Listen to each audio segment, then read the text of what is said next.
أعوذ بالله من الشيطان الرجيم. بسم الله الرحمن الرحيم.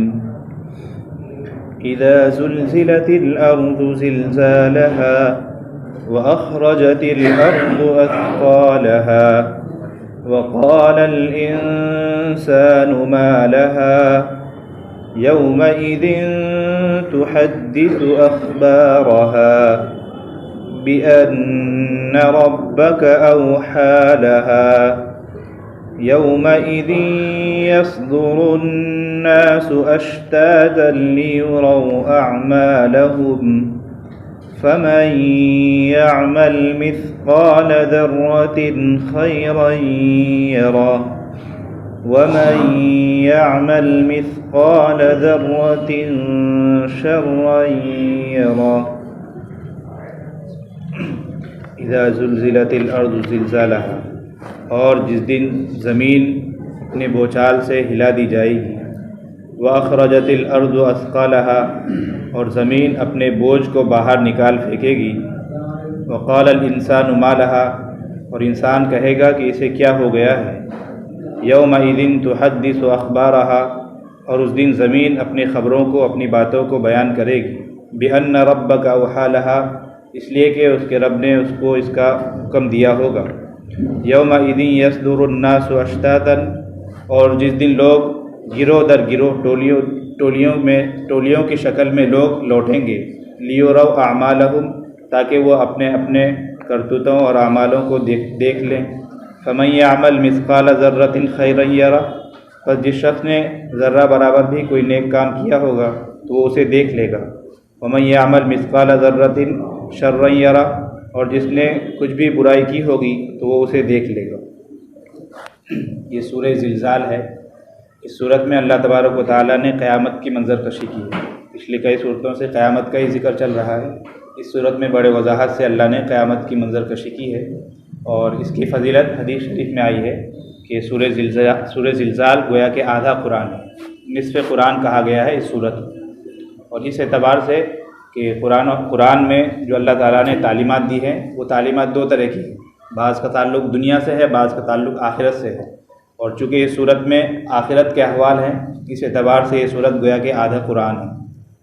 اس میں اللہ تعالیٰ نے قیامت کی منظر کشی کی ہے. ہم تمام کا عقیدہ ہے کہ یہ دنیا فانی ہے. اصل جو زندگی ہے وہ آنے والی زندگی ہے، اور ایک دن اس دنیا کو ختم ہونا ہے. اور دنیا کی بھی قیامت ہے، اور ہم میں سے ہر انسان کی بھی قیامت ہے. حدیث شریف میں ہے کہ جب انسان مر جاتا ہے قامت قیامتہ، تو اس کی قیامت وہیں سے شروع ہو جاتی ہے. یعنی ہمیں جو زندگی دی گئی ہے 60 سال 70 سال، جو ہی ہماری آنکھ بند ہوگی گویا کہ ہماری اپنی قیامت ہو گئی. تو اسی لیے ہمیں مرنے سے پہلے مرنے کی، اور مرنے سے پہلے اپنی قیامت کی تیاری کرنی چاہیے.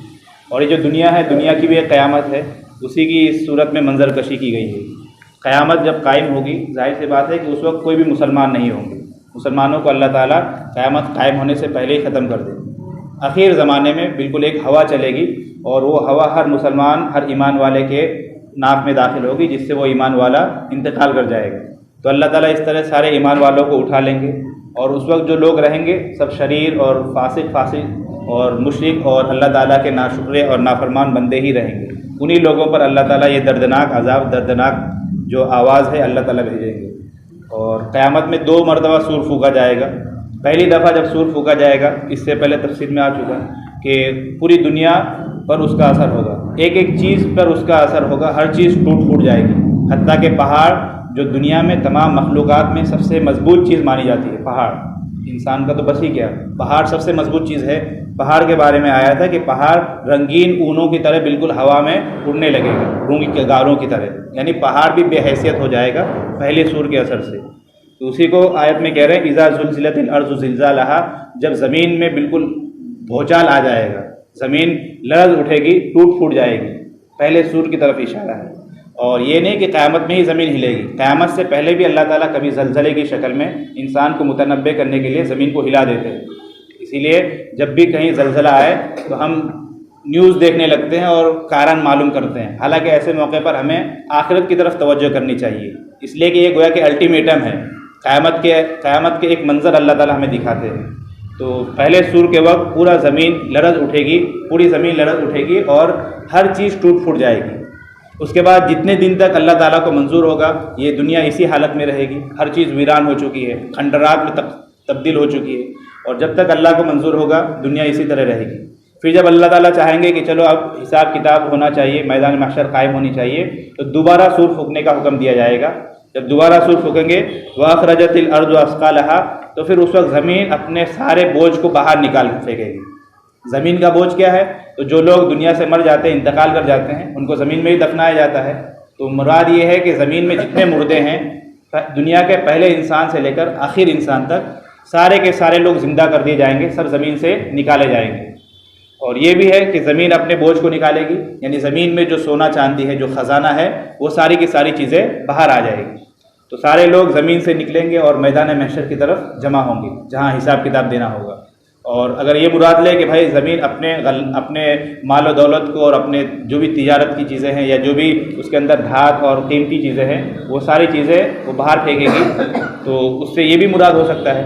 ایک حدیث میں یہاں تک ہے کہ جب انسان قیامت کے دن دیکھے گا کہ سونا چاندی کا پورا ڈھیر لگا ہوا ہے، زمین کے جو غلات ہے، زمین کے جو بوجھ ہے، یعنی سونا چاندی اور جواہرات وغیرہ، وہ ساری چیزیں زمین کے اوپر ڈھیر کے ڈھیر لگائے ہوئے ہیں، تو جس انسان نے، حدیث میں ہے کہ جس انسان نے مال کی خاطر دوسرے کو قتل کیا ہوگا، یا جس انسان نے مال کی خاطر دنیا میں مال بنانے کے لیے اپنے بھائی کا، اپنی بہن کا حق دبایا ہوگا، دوسروں پر ظلم کیا ہوگا، تو اس دن وہ حسرت سے ان مال کو دیکھے گا کہ یار یہی تو وہ مال ہے جس کی وجہ سے میں نے یہ جرم کیا، یہی مال ہے جس کی وجہ سے میں نے قتل کیا، یہی مال ہے جس کی وجہ سے میں نے حرام مال اپنے پیٹ میں بھرا ہے، دیکھو آج اس مال کی کوئی حیثیت ہی نہیں، کوئی وقعت ہی نہیں۔ تو گویا کہ انسان کو حسرت دلانے کے لیے اللہ تعالیٰ یہ کریں گے کہ زمین کے اندر جتنی چیزیں ہیں ساری چیزیں باہر آ جائے گی زمین کے اوپر، مردے بھی اور اس کے علاوہ مال اور سونا چاندی ہیرے جواہرات جتنی چیزیں ہیں ساری کی ساری چیزیں زمین باہر پھینک دے گی۔ وقال الانسان ما لها، اور زمین کہے گا کہ انسان کہے گا کہ اس زمین کو کیا ہو گیا ہے، یعنی زمین آج ایسا کیوں کر رہی ہے، ساری چیزوں کو باہر کیوں نکال رہی ہے، گویا کہ انسان حیرت میں مبتلا ہو جائے گا، تعجب کرے گا۔ یومئذ یحدث اخبارها، اور قیامت کے دن زمین اپنی خبریں بتلائے گی، یعنی ہم زمین کے اوپر جو بھی کام کرتے ہیں زمین اس بات کی گواہی دے گی۔ اگر ہم اچھا کام کرتے ہیں تو اچھائی کو بھی بتلائے گی، اور اگر ہم برا کام کرتے ہیں تو زمین برائی کو بھی بتلائے گی۔ اسی لیے ہے کہ اگر انسان سے کبھی غلطی ہو جائے، گناہ ہو جائے، تو انسان توبہ کر لے، معافی مانگ لے، اس لیے کہ توبہ کریں گے تو جس جگہ پر ہم نے گناہ کیا ہے گویا کہ اس جگہ سے اس گناہ کو مٹا دیا جائے گا، پھر وہ جگہ وہاں گواہی نہیں دے گی۔ اور اگر ہم توبہ نہیں کریں گے تو وہ زمین ہمارے خلاف کل قیامت کے دن گواہی دے گی۔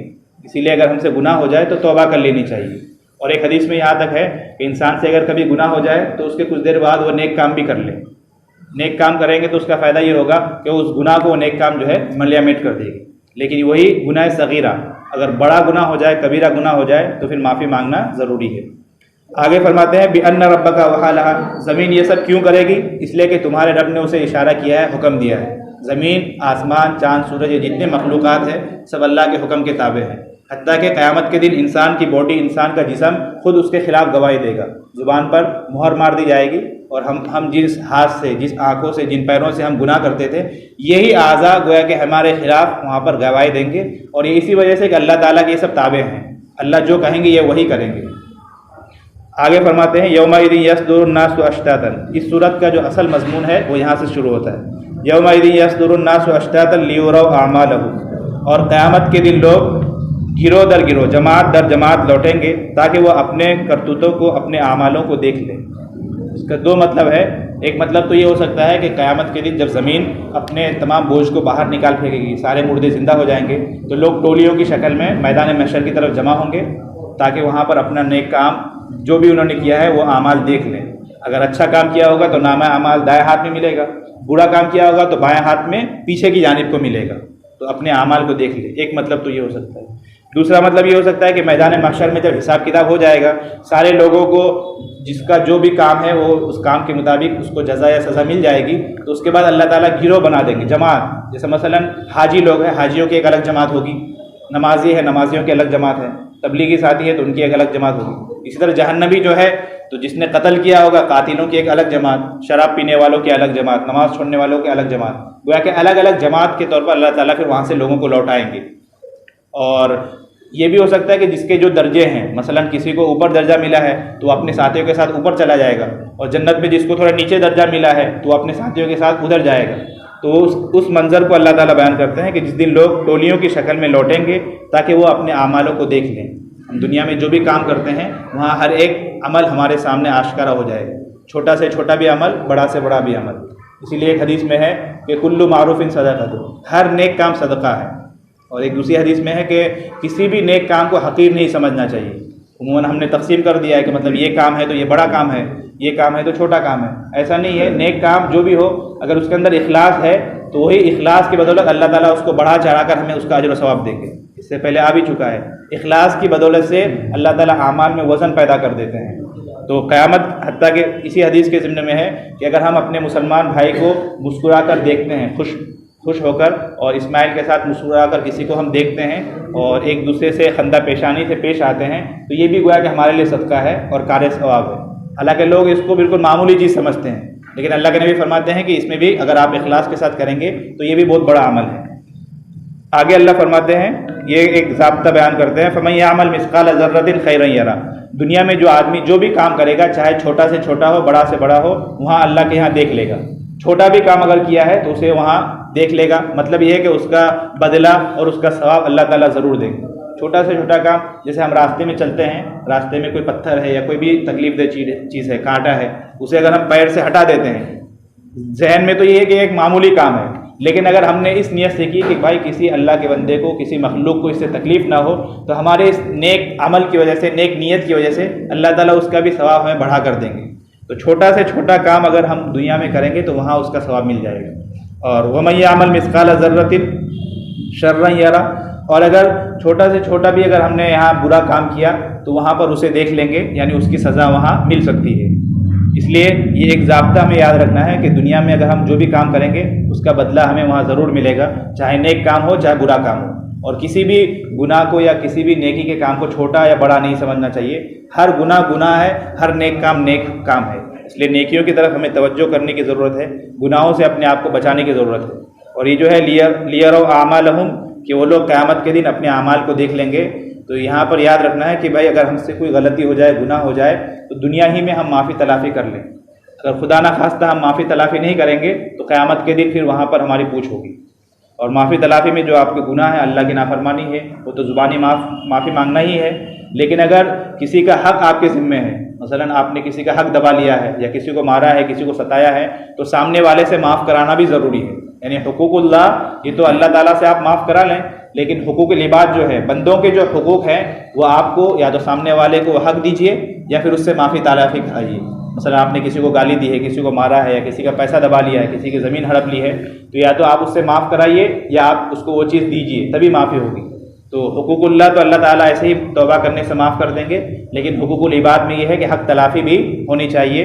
اللہ تبارک و تعالیٰ ہمیں ان تمام باتوں پر عمل کرنے کی توفیق عطا فرمائے، مرنے سے پہلے مرنے کی تیاری کی توفیق عطا فرمائے، اور قیامت کے دن ہم تمام کے نیک کام میں اللہ تعالیٰ وزن پیدا کرے اور ہمارے نیک کاموں کو قبول فرمائے، ہم تمام کے گناہوں سے اللہ تعالیٰ ہماری حفاظت فرمائے۔